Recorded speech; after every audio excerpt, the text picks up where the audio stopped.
Salut la famille, j'espère que tout le monde va bien. Bana tata sino ki bango kiangani, j'espère que toza bien biso nyonso. Na ye lisusu. Na sujet on azomona na wa commentaire ya Facebook, bozo partager photo parce que bango kiangani. Bozo lo ba ke nzambe ake kozwa carte et puis nzambe akovoter nani. Est-ce que nzambe azwaka carte? Yango na yo répondre bino. En tout cas bozo ba kisi bo vanda bo poussa. Bande ona ngai.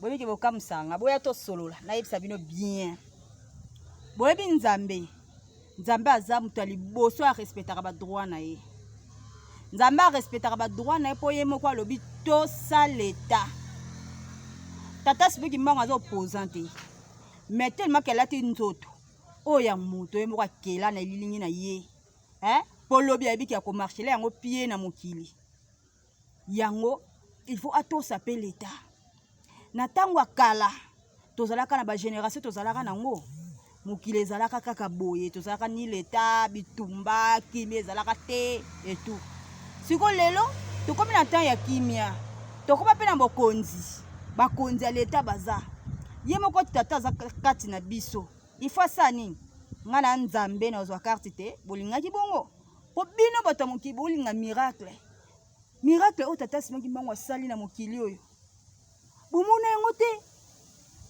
epo bondima na bino pete oyo tata simoki mbango asali na mokili pona biso bayindo boyebi yango te eloka bozo répondre wana Jésus viendra bientôt oh Jésus sauveur na ngai yaya ozala na bowumbu bakoko na bino mindele banyokola biso awa totikala kozala indépendant te to souffra Jésus mon sauveur asovaka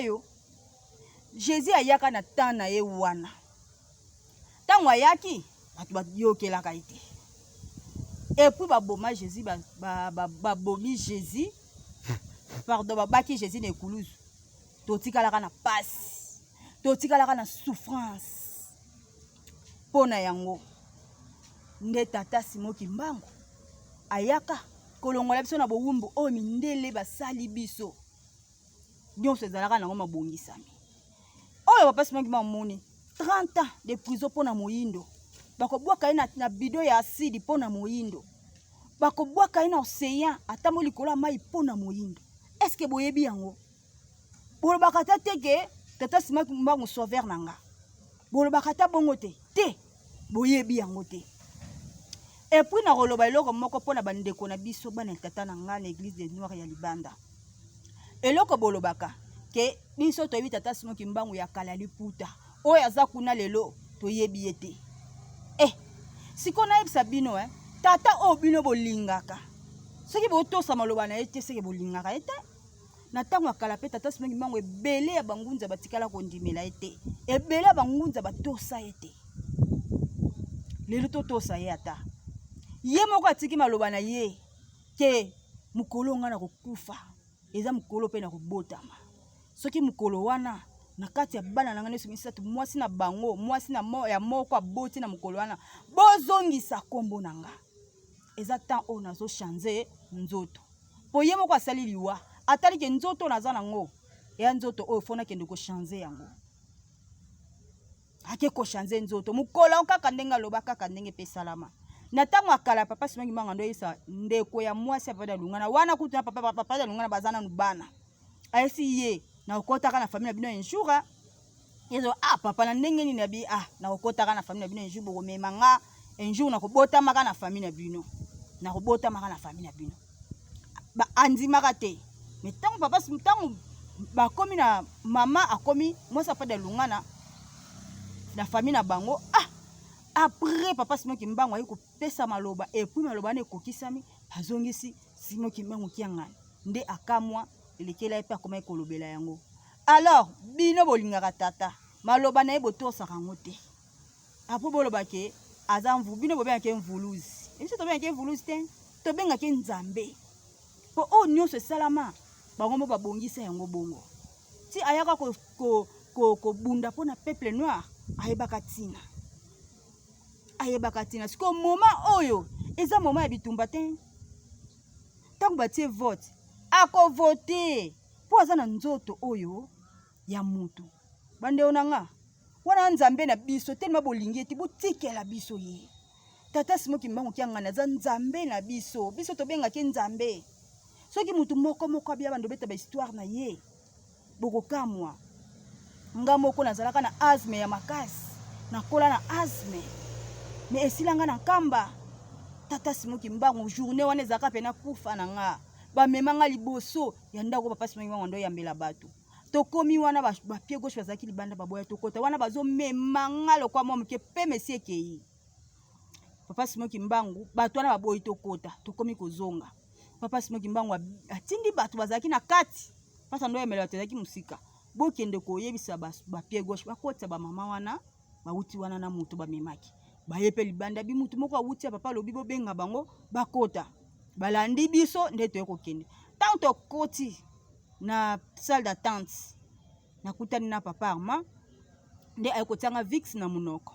Ayebisi ngai ekoleka nango. Nde pe mawana eko diminuer. Et puis ti bato bazaki na kati babimi nga na eko kota. Papa ayebisi ngozolela nini na bi papa passe. Abilanga kolelaka te. Nde ayeko zwa mayankamba pesi nga bondeli. Alobi soki ngolala obondeli omeli mayankamba. Soki ngolamuka obondeli omeli mayankamba. Tilelo esile kenda. Ça fait déjà 14 ans. Vous comprendre? Naza ya nzambe. Wana nzambe na biso bandeko na nga. Na lota. Bitumba makasi. Bitumba ya makasi. Ba porte so okanga ma place okende zati ba soda bazo bunda. Namona papa Simoki Mbangu abimelinga. Ayebisi nga landanga. Na landi ye. Ba soda na ba obunda ba omona biso te tozoleka bango. Nyonso tukabo ndoto. Yaya. Apo esanga ke azanani. Azanzambe te, azanzambe na nga. Azanzambe na biso. Potikela biso ye. Azanzambe na biso. Azana ya bino te, OK problème te. Mais botike la biso ye. Bozo ata ba éducation ba pesa na ba parents na bino bo respecter ye. Muto afinga kakota kalola te. Boyebi ye te, mais bozo finga ye. Jésus azalaka na mokilio. Bato sa ye, balinga ete, alinga makate, takuba bobaba kaka na ikulusu. Ani okwama. Balinga ete. Azana mokila banda olia te. Si alia kati.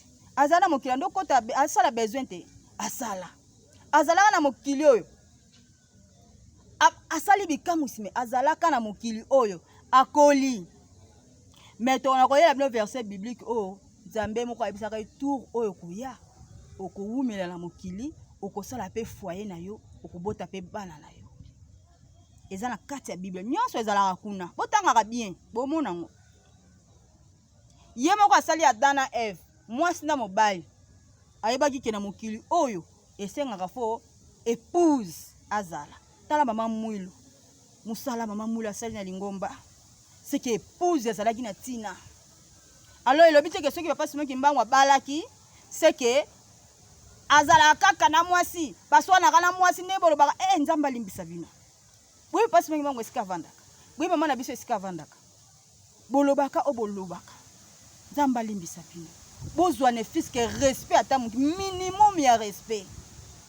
Mais ko finga oya finga kakota kalola te bozo komitia na passe botika boye biete ye moko alobi mokili mobimba bakoluka ngai nzambe na oyela bino audio na oyela bino video wana mokili mobimba bozo nesika kokende te na bato bandimela tata Simoki Mbangu te partout dans le monde bakoyela na baya na église na bino te bakumu ya mboka bakoko ya mboka bato ya kala bakoyaka pa na bino te baolekaka na kamba Jérusalem yo nanga tokosukaka na kamba Jérusalem kamba wana nouvelle Jérusalem ba bazouta mikili na mikili bakotika koyaka bipai na bino te bakoya na kamba Jérusalem po eza na tina mboka wana tokoyi ko négliger kango te pe tokoyi ko boya yango te OK oyo afinga kakota kalola te.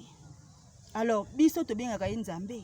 Botika biso to benga nzambe. Aza nzambe na biso, aza na ya bino te. Botike la biso yi. Respect ezaka important. Kofinga eza na tina te. Makambo ya nzambe ezaka compliqué, bele ba pena mambo ya nzambe te. Alors bolobaka mingi te s'il vous plaît. Merci beaucoup akolandanga eza malamu. Akoyoka